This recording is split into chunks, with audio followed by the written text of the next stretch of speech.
on this episode of Cell TV. Wait till you hear this. Now look, you know my belief in the mouth-body connection. I've done many shows on this. You've heard so many testimonies of people getting their lives back from fixing this, but not from this aspect. Listen, everybody, all of us at least, pay attention to our nutrients. What we believe that it affects our health, but there's something far more important that we're going to talk about on this show than the nutrients in the food that we intake. Oxygen. Yeah, we're talking about a 50% increase in oxygen to every cell in your body in this simple evaluation that you can get in your mouth that could massively change your health. Do you have headaches, sleep apnea, breathing issues, sinus problems? Believe it or not, even postural or facial deformities? Stay tuned. And by the way, this applies to children and adults. Maybe it's headaches. Stay tuned on this episode of Cell TV because you may find an answer you've never heard before. So stay tuned.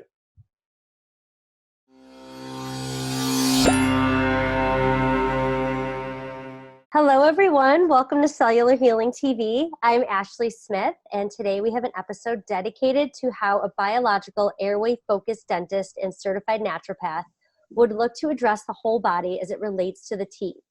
Dr. Rebecca Taylor is here to discuss facial development and treatment to avoid the need for braces, stop snoring, and aid in the sleep apnea treatments.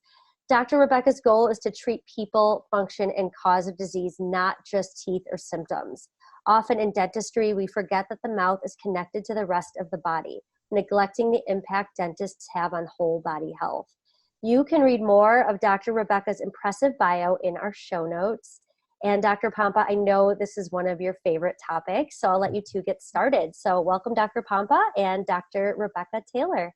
Thank you. Yeah, Dr. Rebecca, on this show, we don't forget that this is connected to the whole body. We've had so many testimonies on it, people getting their lives back because they fixed this. But I have to say, this is a topic that really excites me here because we've never talked about this. Yeah. I love, you have quite the resume, I have to say. I mean, training, a lot of different types of training, which I was really impressed with. That's why you're on the show. And, this topic just stood out to me. And you made one comment that it's like, look, we spend a lot of time looking at the nutrients we eat, the food that we eat, but really the most important nutrient of all is oxygen. And yet people have no concept of how this affects your oxygen. The one symptom that would indicate that we have a problem here is the fact that people snore at night, have sleep apnea, breathing trouble, sleep problems in general, and the fact that all of that, the lack of oxygen to your cell, most likely is coming from your mouth, and we've never discussed that on the show. So thank you for being here. This is going to be a great topic. Yeah, this applies to kids and adults, so stay tuned for that. But, Dr. Rebecca, I said right away to you, my gosh, how did you get into this? It's such a specific topic. You must have a story. And you said, of course I do. I got sick. And I'm like, oh, I knew it. Tell us your story. Yeah. So when I was growing up, my mom is actually a dentist, and she did what a really great dentist mom would do, is get her kids into early orthodontic treatment when she started to see signs and symptoms. And so I had braces twice by the time I was 11 years old. And right after my braces came off, I started to develop severe migraine headaches. And my mom was learning about neuromuscular dentistry at the time, and she was really involved in that type of dentistry. And so she started to do some TMJ work on me when I was a kid, and found that my headaches actually got better. So that's kind of my first intro to oh wow, headaches and the mouth could be connected. And then when I was in dental school, I got onto Netflix and I started to watch a bunch of documentaries on Food Matters and Forks Over Knives, and started to kind of figure out that nutrition is a really important part of our being, right, and our health. And so when I got out of dental school, I was a little bit torn between the conventional dentistry that I was taught, where mercury was safe and fluoride was safe, and nutrition is, don't eat sugar, but make sure you get your 6 to 12 servings of grain every day because it's healthy for you.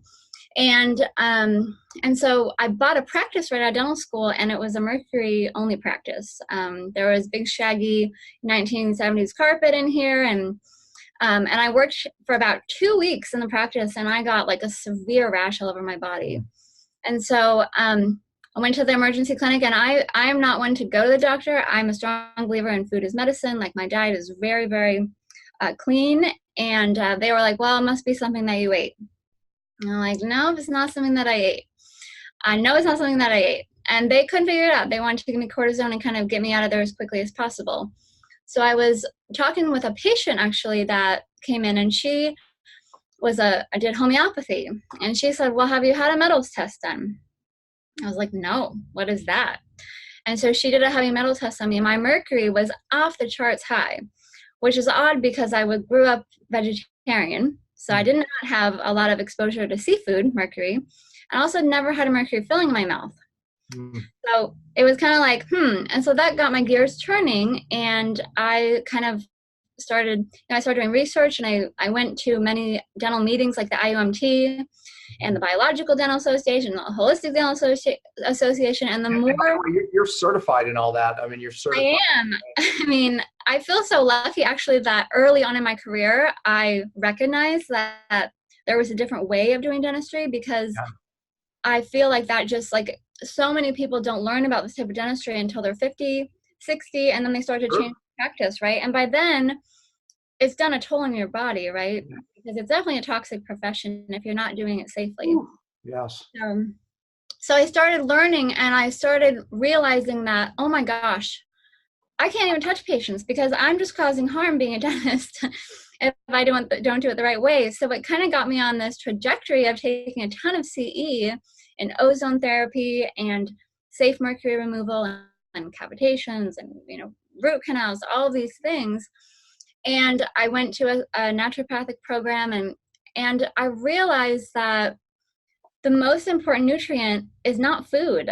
When you look at cancer, the cancer cells, they thrive in an environment that doesn't have a lot of oxygen in a more acidic body. And so it's kind of like, well, how do we really get to that root cause? Like, breathing is so important. And we live in a society where our breathing is altered, right? We're not breathing through our diaphragms. We're like hyperventilating basically during the day because of our society. And so a lot of us are oxygen. We need oxygen, right? So that's kind of how I got into Airway. I started doing a lot of mandibular advancement appliances where just you pull the jaw forward. And that's kind of, if you go to a dentist that treats sleep apnea, they generally will make you that type of appliance where you just pull the jaw forward. Problem is that you can cause a lot of TMJ issues, and it actually can protrude the maxilla, the upper jaw. So if you're holding that lower jaw forward, it can put pressure on the top jaw and actually make your sleep apnea worse. And it also changes your bite. So long-term, it's not a really great option. But I did a lot of those. And then I started learning more about facial growth and development and how, what is really the cause. And I'm always kind of stubborn. I'm like, why? Kind of like when I went in and had that rash, I'm like, it's not my food. Why is this happening? And it's interesting because now every time that I do a fast or I have a metal detox, I will get the same type of skin reaction. So it's interesting.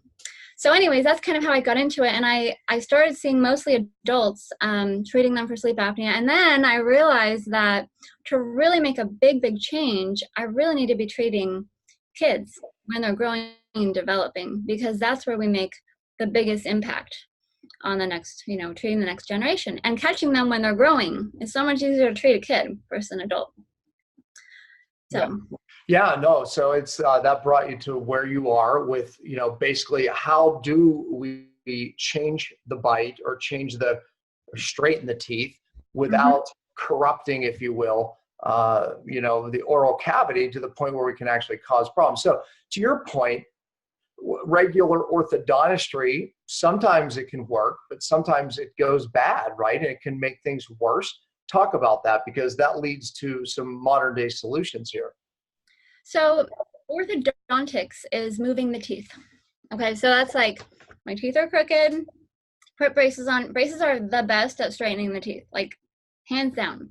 The problem is that why are the teeth crooked in the first place?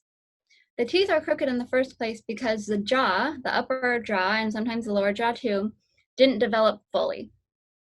Then you have to ask yourself, well, why did that happen? Why in a kid would the jaw not develop properly? And part of it is definitely nutrition, but the main driver of facial growth and development is the tongue position, actually. So the tongue needs to be up in the palate. And when the tongue is pushing up in the palate, and when you swallow, your tongue goes up and back, that makes the palate grow out and sideways. And it grows that cranial bone. When the tongue is down, then the palate has no support. So it collapses. And remember, the palate is the bottom of the nose and the sinuses. So a lot of times when people have sinus issues or they have, even a deviated nasal septum, a lot of times that can be because the palate is actually collapsed. Now, why would a kid then have low tongue? We call it low tongue posture. So when the tongue is not up, it's low. And one of the main reasons for that is food allergies, milk, gluten. And so when a kid can't breathe through their nose, the tongue has to be down because they have to breathe through their mouth. Mm-hmm. So it's very interesting because a lot of people come in, they're like, oh, well, my jaw looks like that. My kid's jaw looks like that. It's totally genetic. The problem with that is that they've done studies with twins. One twin has a gerbil in their bedroom, and the other twin doesn't have a gerbil. The one that has a gerbil, when they're a teenager, super crowded teeth, high palate, can't breathe through their nose, open mouth posture, kind of think about Napoleon Dynamite look. And then the other twin has this beautiful straight smile, big broad arch, and doesn't have any issue breathing through their nose. So environment plays a huge role on our facial development, but it really comes down to, is your child able to breathe through their nose? And is the tongue in the right position?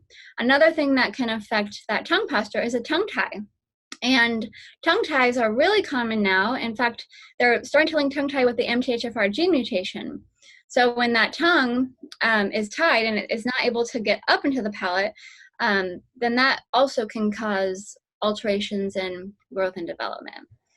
So the environment plays a big role. I mean, obviously that could mean you inherited a bad microbiome from mom. That means you could be in a moldy home. You could, the gerbil example was because they obviously give off a certain microbiome or microbe or something that, that played some type of role, proving the point that environment plays a factor. Yeah, it stuffs them up, right? Like if somebody has a cat allergy and they're sleeping as a child during developmental age with a cat in their bedroom, that's going to alter your growth because it's all about proper tongue position and lip seal and nasal breathing. Yeah, got it. Yeah, and then the tongue tie thing, people get a little confused about that. So you might want to describe that a little bit more because, because that in itself has a lot of different problems too, right? Absolutely. So like we're talking about orthodontics, like moving the teeth. My approach is we have to make sure the cranial bones are developed properly first. That's like pouring your foundation and then putting your walls up, right? So a tongue tie is going to prevent the cranial bones from fully growing because that tongue is going to be low. And so when you open your mouth, you should be able to stick the tip of your tongue up to your palate with not a whole lot of problem. And there's a little string underneath that in some people can be really tight. Yeah, so you look a little bit tongue-tied, but it's put it this way, if I open my jaw all the way up, I can't do it. I'm probably this far off. Well, that's not too bad. You want to be like 80%, about 80% closed and touching your tongue. But a lot of kids, they can't even stick their tongue out of their mouth. Like it doesn't happen. There's also reflex integration, right? So we have a lot of babies that are born preemie, and these babies don't have that swallowing reflex oriented. So if you think about it, we are swallowing about a couple thousand times a day. And if that tongue is not going up and back against the palate, it's going forward, that's going to cause a big problem with facial growth and development. So that tongue tie prevents that correct swallow. And then they go in and they actually cut. They can, yeah. So I do a lot of that in my practice. We do. But the thing is, this is really important. You have to train and strengthen that muscle before you just cut it. Because if you just go and release a tongue tie, the brain has to basically figure out where it should be, right? So if you don't retrain the muscle and the brain to put that tongue up in the palate, then you're going to have a relapse because that tongue is not going to be stretching and it's going to grow right back. So a lot of times, tongue tie also gets a bad reputation because you're not doing myofunctional therapy with the treatment, just like a physical therapy for the tongue to get those muscles, get them up. And I tell people, it's like if you were born with your hands tied together and then one day I just come and I snip your hands apart. Like you've gone your whole life learning how to brush your hair like this and open doorknobs like this. And if I just release you, you're going to naturally want to brush your hair like this, right? Yeah. And the same exact way. So you have to do physical therapy to learn how to use these muscles that you've never used before. And so that's the most important part about having a tongue tie release, is making sure that you have proper function. Now, like I can look at somebody and say, oh, you look like you're tongue tied. But again, until I work with you and I can see, when you start doing exercises, if you have restriction and you can't function properly, then you need a release. But a lot of people will jump right into a tongue tie without really evaluating the proper function. Right. So, yeah. Okay. So, to the point then, you're talking about causative factors that basically cause the teeth to be crooked, potentially restricting airway. And then we go in with braces and we change everything, not dealing with really the underlying problem. Right. So how often do braces cause, different alignment problems and then therefore breathing problems, therefore headaches and other health problems? Well, braces have about studies, there's a couple different studies, but some studies show that braces will relapse 90% of the time. So 90% relapse rate in braces. When you say relapse, what does that mean exactly? I mean, the teeth shift, they get crowded again. They don't fully, they might move back to their original position. So if you're not wearing your retainer and you take it out, your teeth are going to move. So braces, like I said, are really good at straightening the teeth. One of the problems with conventional orthodontics is that instead of making the palate wide and growing the jaw and encouraging proper growth, they remove teeth. Like, oh, we don't have enough room in here. Let's just pull a couple teeth and we'll pull everything back. The problem is it's really not good for the airway because your tongue lives in your mouth. That's its cage. And if you don't have a big enough cage for your tongue, where is it going to go? The only place it can, which is into your big open airway, right? So a lot of schools are still teaching retractive orthodontics where they'll remove 4, sometimes 8 teeth and move everything back. My philosophy is we have 32 teeth in our head. We should keep all of them. We should be able to keep all of them. Like you talk about cavitations, right? Cavitations wouldn't be a problem if we all had 32 teeth in our head, right? True. So that we have to kind of shift the way that we think about things and make sure that the jaw is big enough to support all of our teeth, like if we were born with if our shoe was like too small for our foot, we wouldn't cut our foot back, right? We wouldn't cut our toes down. We'd make the shoe bigger, right? So we got to make everything bigger. And so we see a lot of people that have had this type of orthodontic work where they take teeth out and pull everything back that have snoring and sleep apnea and all the other things that go along with that. And so like my goal is to never have to do that on somebody, right? Like just grow the jaws properly in the beginning and you avoid all of that headache later. Well, really headache because a lot of, like you said, a lot of this jaw thing ends up to health problems. We'll talk about the solutions that you're doing, but let's talk about some of the other health consequences to this, right? Lack of oxygen, like you said, cancer lives in this environment, but what are some of the things that we're seeing in kids and adults that, really never dealt with this room problem correctly? Yeah. So, in kids, classically, and adults, you'll see grinding. So grinding. Snoring is also huge. Snoring itself is linked, it increases your risk of cardiovascular disease. Yeah.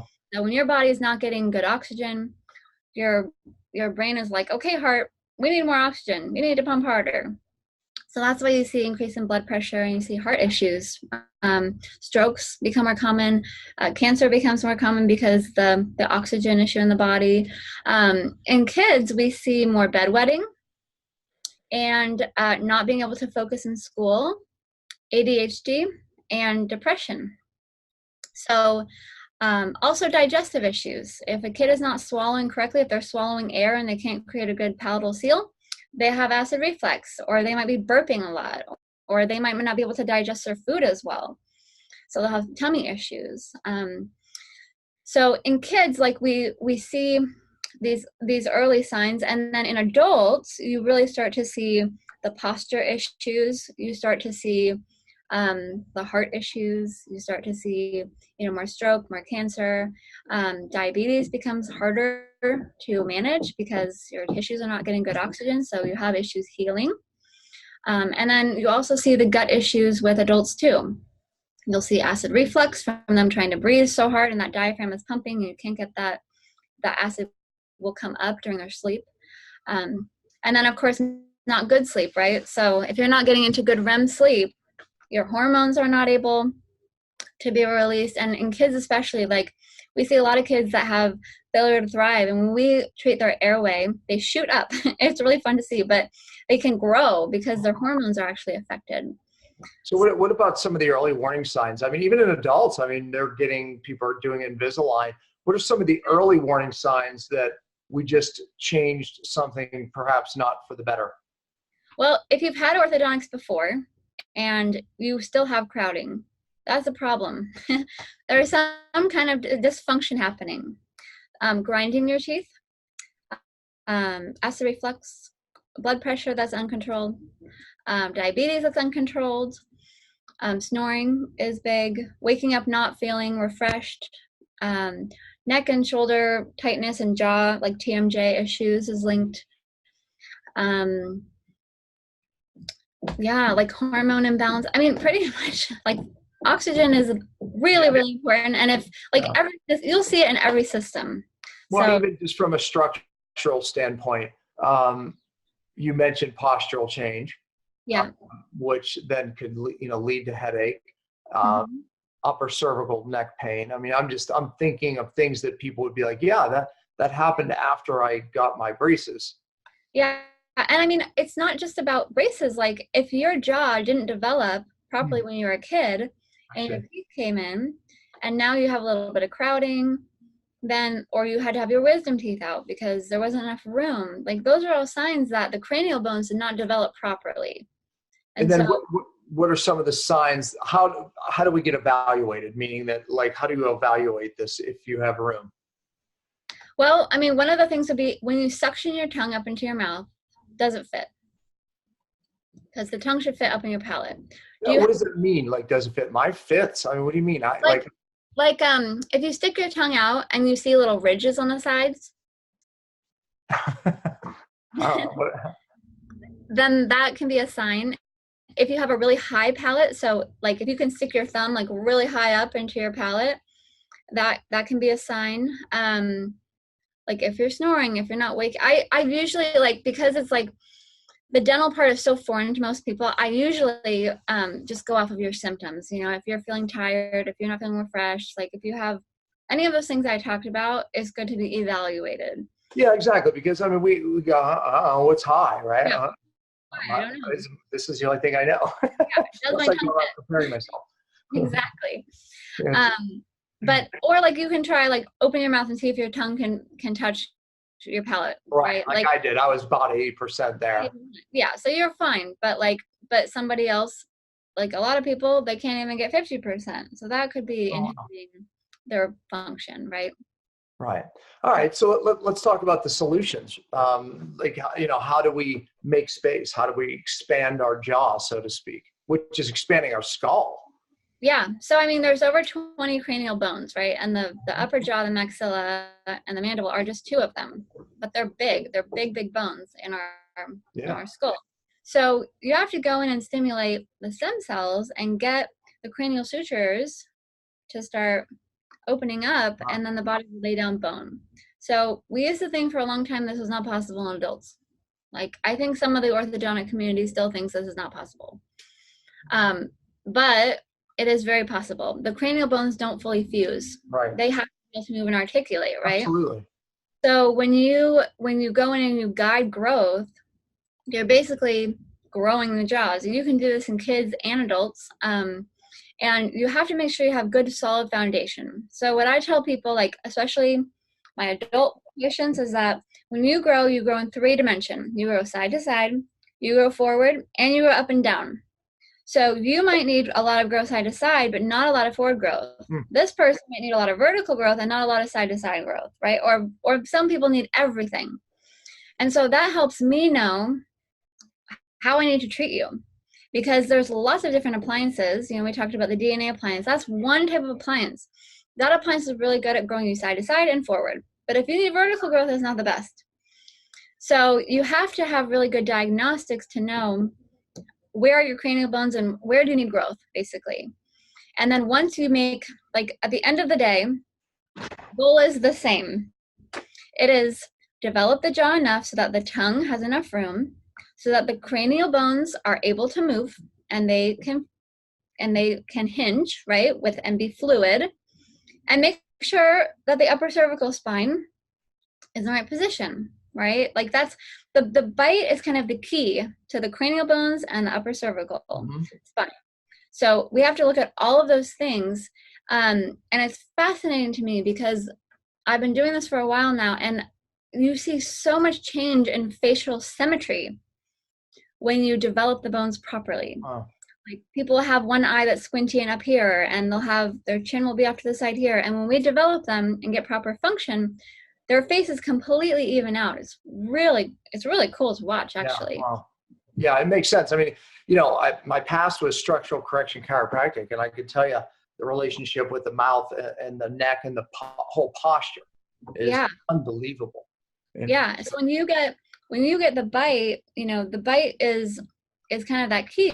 So when you get everything aligned, you want to pull that bite into position. So I don't not use braces. Like I do use braces, but I have to make sure that the cranial bones are developed, because I want to make sure that I lay my foundation before I put the walls up, right? Before I move the furniture in.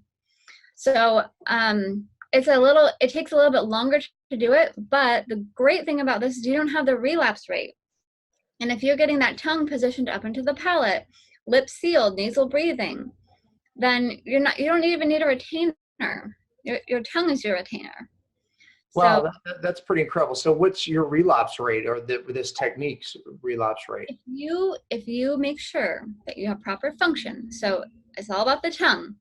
The tongue has to be up, lips have to be sealed, nasal breathing has to happen. If you have that, you won't have relapse. But that takes a while to integrate. It takes about 9 months to fully get that tongue reprogrammed to be up in the palate.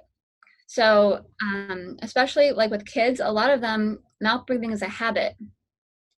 And so they can breathe through their nose, but they just don't, because they just in their brain think that breathing through the mouth is normal. So as long as you can get those things corrected in adults and kids, you won't have the relapse like you do with braces. Can the mouth affect the feet? One of the things as a structural correction chiropractor, we always looked at the feet, and some people's feet corrected very easily, which then had an impact on how they carry their head, believe it or not, right? The structure affects the function, obviously affects the knees, the hips, etc.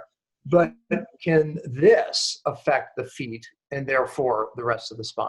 Absolutely. Yeah. In fact, when I put appliances in, I will see the legs change. Like pronation, like, you know, kids that are like pronated, you see them walking. I walk through like a mall or something, and I spot this, and it's like, oh my God. I take videos of people walking up and down my hall, and then I'll put them in an appliance, and they'll walk up and down the hall, and it's amazing how much more stable they are when they have these appliances in their mouth. Yeah, that's phenomenal, right? And then that affects everything. That affects the knees, the back, the hips. I mean, even, you know, we would watch people's feet do this and the head go forward. I mean, it's just remarkable. Yeah. So, oh my gosh. So, okay. And then, so explain to people what this DNA appliance is, you know, because people keep asking me about it more. That's how I know of it. It works differently than regular orthodontistry. Explain it. Yeah, so I mean, there's lots of, like I said before, there's lots of different kinds of appliances. Basically, you want an appliance that's going to stimulate bone growth, not just teeth movement. So the DNA appliance works at stimulating bone growth, side to You side. said this way and this way better than this way, but Yeah, mostly. I can get a little bit of vertical growth with the DNA appliance, but if I have a lot of work to do, I usually need to pull braces in to like help with that, or a different type of appliance. So the DNA appliance is worn, it's removable, so you can take it in and out of your mouth. It's worn 14 hours a day, 14 to 16 hours a day, especially when sleeping, because that's when growth hormone is released and your body does a lot of its healing during that time. And then you have this little key, and every week you actually turn this key, and it's only 1/4 millimeter, so it's very small, and that just puts really light pressure on the cranial sutures, and it actually will open the sutures, and then bone will get deposited, and it basically is just widening the jaw, right? yeah, so it goes up into the arch. Yep, there's a top one and a bottom one, depending again on if you need it, right? Some people don't only need a top one, and some people need both. So again, it goes back to like good diagnostics. But that appliance helps grow bone. And there's lots of different kinds of appliances. Like I said, I personally I could not wear a DNA appliance because I am the worst patient ever, and I just wouldn't wear it. So for me, like I've tried it. I have a ton of patients in it. They love it. But I myself I couldn't. So I decided to put something fixed in my mouth, which I'm wearing right now. So that's why I have a little bit of a lisp. But that actually is put in, and I can't take it out. It's 100% compliance. So really, like I said, at the end of the day, it's about making the bones bigger and establishing proper function. You can do that many ways, and you kind of have to figure out as a patient what your lifestyle is like and what kind of patient you are. Like if you're like me, a DNA may not be the best. But if you're like, my other patients that wear it when they're teaching high school, then that can be a good option. Right.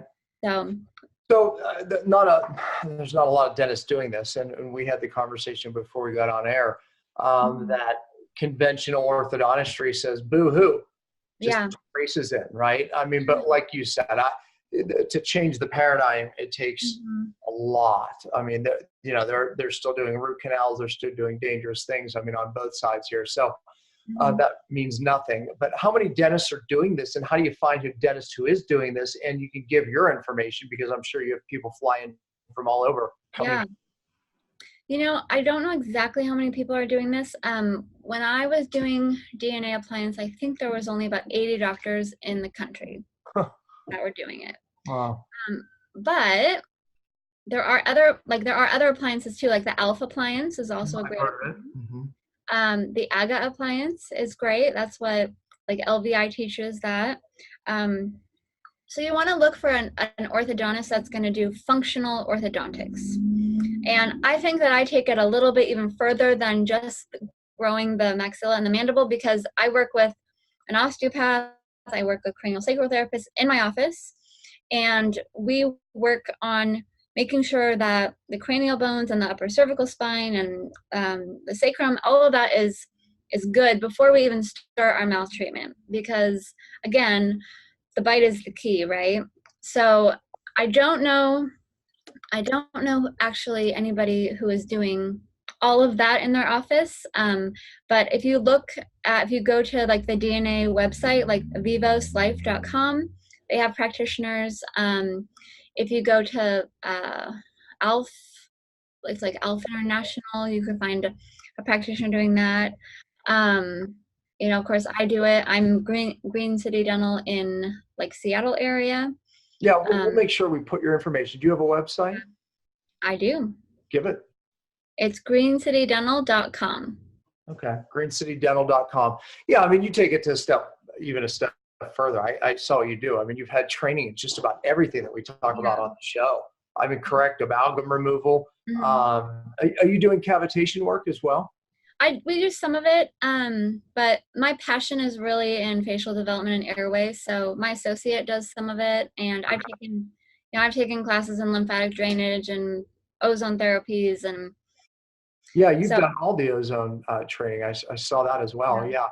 Yeah. So, I mean, you have a full practice there, but like I said, your passion is, this, which, my gosh, I mean, I knew it had an impact on health, but not to the degree, Yeah. that you're explaining here, and kids and adults. I mean, Mhm. this is something we want checked, and Absolutely. again, I mean, I guess if you have any of the symptoms that Dr. Rebecca's talking about, I mean, get checked. I mean, that's the message that I heard. But again, I mean, you can start with seeing where your tongue reaches. If your tongue fits up into the roof of your mouth, are you a nose breather, mouth breather? Am I Mhm. missing one? They need to look at. Snoring, Yeah, snoring, clenching, grinding. Hmm. yeah. Yeah. I mean, those are the things that you need to get evaluated. And then, how long is the treatment? I mean, I mean, I guess it depends, but on average, I would say, like, what can we do as an adult and a child to correct this? Well, kids are a lot faster than adults. On average, an adult, it'll be about 2 years. Yeah.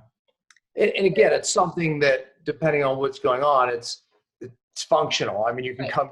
come to you, fly out, get fit, and go home. I mean, No, it's like, it's a treatment, like, and it depends. Like, if you're coming to me with tonsils that look like golf balls, like, you need to see a functional medicine doctor first, because we have to get the airway, we have to get nasal breathing established, or I'm never going to be successful. but you start with an evaluation to see what you need, right? And then the device can be fit. And then like you said, you can tighten it or whatever. I mean, I don't know if it's like braces where you have to go in every certain night and have you tighten it, or can they tighten it? Well, they tighten it themselves, but you have to come in about every 6 to 8 weeks, because as things grow, then the appliance will start to not fit very well, so you have to adjust it.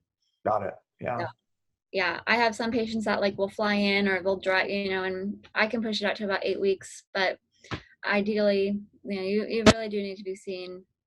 Yeah, it makes sense, because you have to even see if it's developing normal, right? Yeah, you have to make sure they're on track and everything is looking good, and so, yeah. And I think with kids, like, kids are the most important. So, like, kids can also be very, you might not notice that a kid has a problem, because baby teeth are tiny, and baby teeth should have big spaces in between them, but most baby teeth don't. And so they don't look crowded, but they are, because there's no spaces in between them. And the other thing is that, like, we're starting to see, like, most facial development happens between the ages of 2 and 5 years old. So if you can catch that during that growth period, then you can be really minimally invasive and maybe not even need a mouth appliance. Yeah. You just do therapy to get the tongue up in the palate, and that does the job for you. Is there a name of, like, a dentist that someone would look for, or is there one site they can go to? Does the IOMT have a reference page? The IOMT is not really, they don't really teach airway. You could go to, like, the Vivos website would be fine. Dr. Hang is in LA, and he's trained a bunch of dentists in this type of approach. It's a tough one, because there's just not a ton of us doing it. I know. Yeah, that's why I'm thinking about the person out there watching this or listening. MyoBrace is another really great website that has practitioners. MyoBrace. Okay, MyoBrace. Okay, but Ashley will list some of these for people, because otherwise we're bringing people this information. If we can't get them to get evaluated, what good are we doing? Yeah, I mean, there's definitely practitioners around doing it. But again, like, if you just say this one appliance, you may not find a practitioner, but they might be doing other appliances that are just like those appliances that do the same thing, right? Right. So we'll list as many as we can. Yeah. So, yeah. Well, Dr. Rebecca, thank you for your story. Thank you for this information. First time on Cell TV for you, and this information, because I mean, like I said, I mean, I'm going to go look at every one of my kids. It's like, okay, I'm going to have them do some of those things, and I'm going to get them evaluated. I want to evaluate it. Why not? Because it's, like I said, I mean, I don't have the symptoms, but I just like to learn the process. I learn by actually doing things. Yeah. So I want to see what they're looking at. Thank you for being on the show. I so appreciate the information and the knowledge that you have and acquired. My gosh, you have done it all. You really have. You've well educated yourself. started to practice right. You're a rare breed. Yeah, right. Oh man. But Yeah. it's hard because the more that you know, the more that you realize how little you know, right? So Yeah. And you practice what you preach. Like I said, yes. Now, did you decide to expand that after you've done other things and you're like, okay, I'm going to do it more? How did you end up, at your age at this point in another device? When I was a kid, I'm missing a front tooth genetically. So my orthodontist actually pulled everything in. So I'm really asymmetrical. Like if you look at my palate, it looks completely crooked. So I had to do a ton of cranial work to get me to even a place to where I could expand because I was so twisted. That's why you're so good at this, man. You've been through it. I mean, that from pain to purpose, right? Yeah. I've been treating, I've been doing DNA plans for a while, but I didn't feel like I could even take myself on as a patient because of how complex my own case is. Jeez. That's why you're so good, though, because that's like me getting so sick. That's why I'm good at what I do. Yeah, exactly. So when I figured out how to treat myself, I was like, okay, I'm doing this. And I initially went with a removable appliance, and then I was just a horrible patient. I travel all the time for CE, and I'm constantly going, and it just didn't fit my lifestyle. So I chose something different. But again, the end goal is exact same, right? Mm-hmm. So, yeah. And when you expand the airway, when you expand the jaw, you expand the airway, the volume of the airway, it doubles on average. Wow. That's a great, actually, way to finish right there, because, you get this done, your air doubles, your airway. I mean, that changes your health. I don't care how good you eat, how much you exercise. If you double your air, I mean, oh my gosh, that's right there. That brings it full circle. Yeah. I mean, 1/3, a 10th increase in oxygen. Athletes should be doing this treatment because they will perform better, I want to do it. I want to do it. Even if I don't have symptoms, I want to do it just to increase my oxygen. All right, well, come to Seattle. I'll treat you. I'm there. I like Seattle anyway. All right. Good. Thank you, Dr. Rebecca, Thank again, for being on TV. Well, that's it for this week. I hope you enjoyed today's episode, which was brought to you by Fastonic Molecular Hydrogen. Please check it out at getfastonic.com. We'll be back next week and every Friday at 10 a.m. Eastern. We truly appreciate your support. You can always find us at cellularhealing.tv, and please remember to spread the love by liking, subscribing, giving an iTunes review, or sharing the show with anyone who may benefit from the information heard here. And as always, thanks for listening.